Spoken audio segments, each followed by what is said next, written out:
नमस्कार। तो हिमाचल में जो जितने भी हमारे जागरूक नागरिक और भाई और बहनों, आप सभी को मेरा प्रणाम।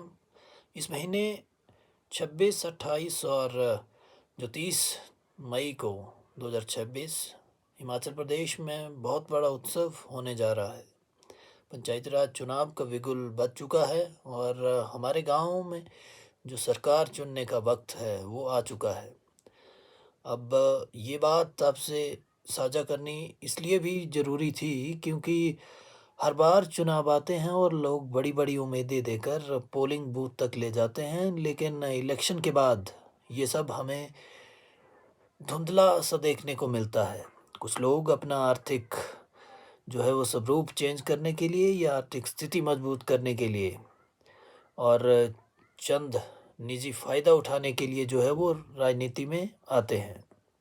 अब सवाल ये है कि वाक़ई में ये उम्मीदवार सेवा भाव की भावना से जो है वो इलेक्शन में उतरे हैं या किसी आर्थिक स्वार्थ या कोई निजी और तरह का स्वार्थ के चलते जो है वो पंचायती राज इलेक्शन में उतरे हैं।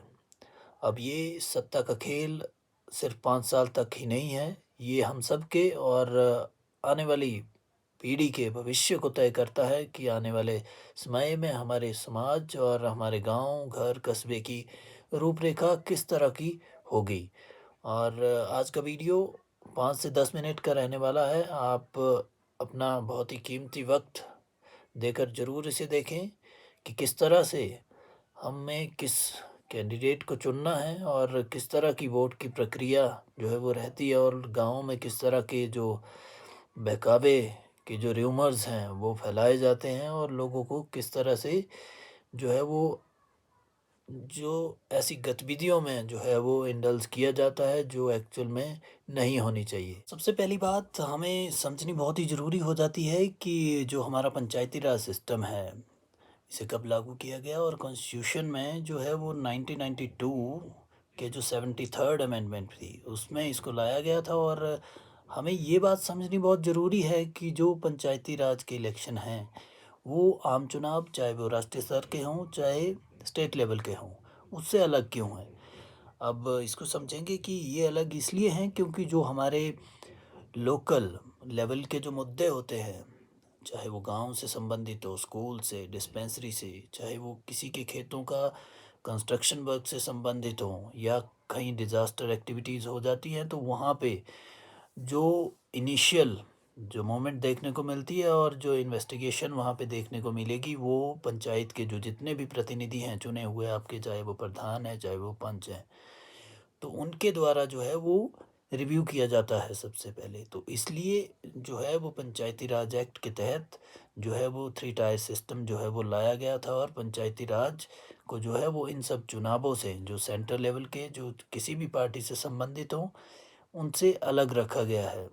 तो अब इस राजनीतिक चश्मे को उतार फेंकिए और ये वक्त है कि आप ऐसे कैंडिडेट को चुनिए जो एक्चुअल में मायने रखता हो कि उसकी नीयत किस तरह की है कि वो आने वाले 5 सालों में आपके जो एरिया है, आपकी जो पंचायत है, उसमें कुछ काम करने वाला है या नहीं है।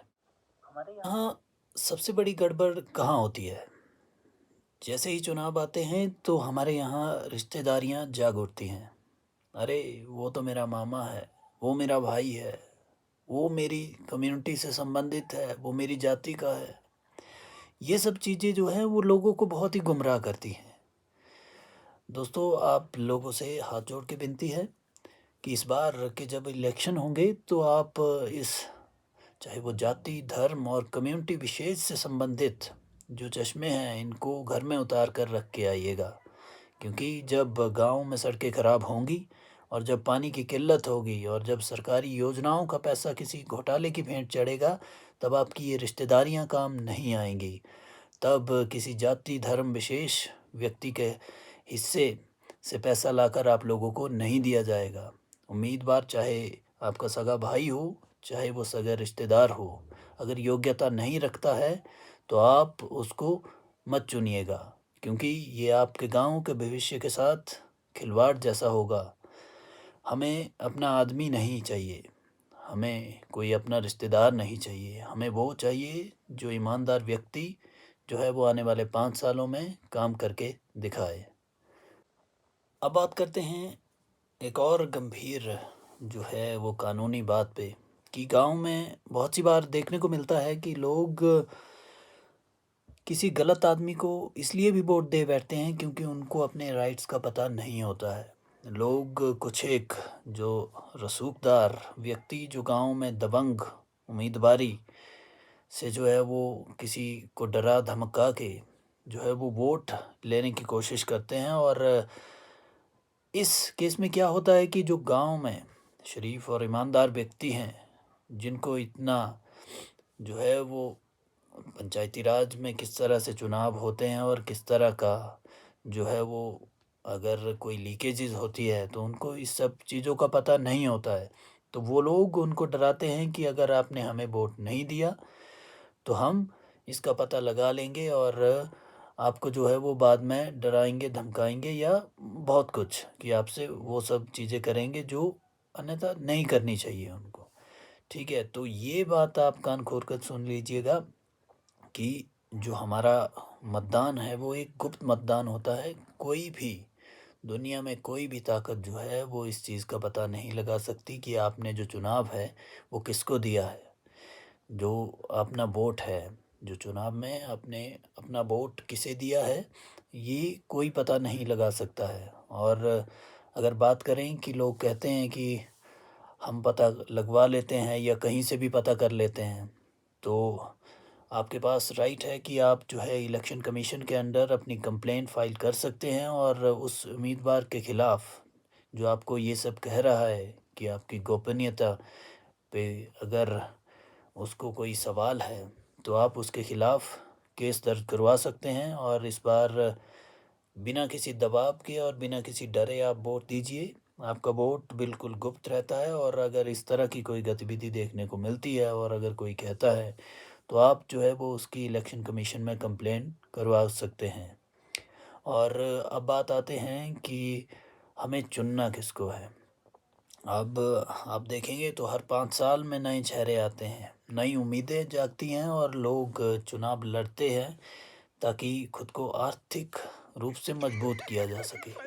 बहुत सी बार हमें देखने को मिला है, आप लोगों ने भी अपने समाज में देखा होगा, कि लोगों को ये कहकर भी चुनाव में खड़े होने के लिए कहा जाता है कि अरे उसको खड़े होने दो, वो बेचारा गरीब है, उसका भी कुछ हो जाएगा।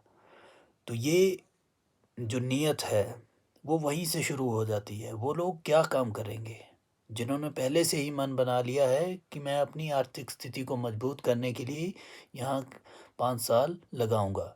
ठीक है, और कुछ एक ऐसे लोग भी हैं जो उस तरह की योग्यता नहीं रखते हैं। अगर आपका कैंडिडेट पढ़ा लिखा नहीं है तो वो ब्लॉक लेवल पे चाहे डिस्ट्रिक्ट लेवल पे किसी भी फंड को लाना हो, चाहे किसी भी पॉलिसी को लोगों तक पहुंचाना हो, अगर उसको उस चीज़ का नॉलेज ही नहीं है तो वो आपके पंचायत तक उस चीज़ को कैसे पहुंचाएगा। ये बात आपको ध्यान में रखनी है।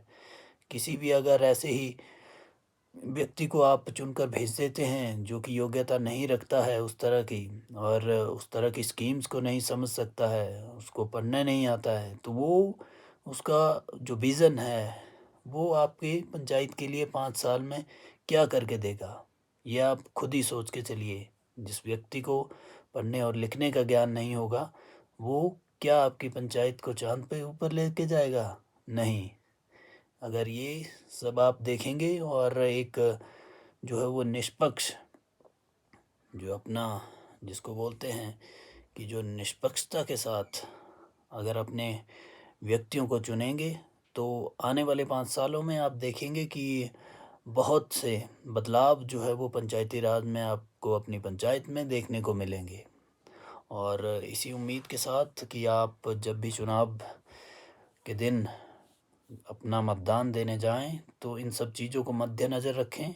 और अगर मेरी बातें कुछ हद तक आपको प्रभावित करने में सफल रही हैं तो आप ज़रूर ये बातें जो है वो औरों के साथ शेयर करिएगा और ज़्यादा से ज़्यादा लोगों तक पहुंचाइएगा। और जो आपका गांव का भविष्य है अगले 5 साल के लिए वो आपका मतदान जो है वो कहलाएगा। किसी को शराब पैसा या जाति धर्म के झांसे में आकर वोट मत दीजिएगा, क्योंकि ये आपके नहीं तो आपके बच्चों के भविष्य के साथ भी खिलवाड़ है।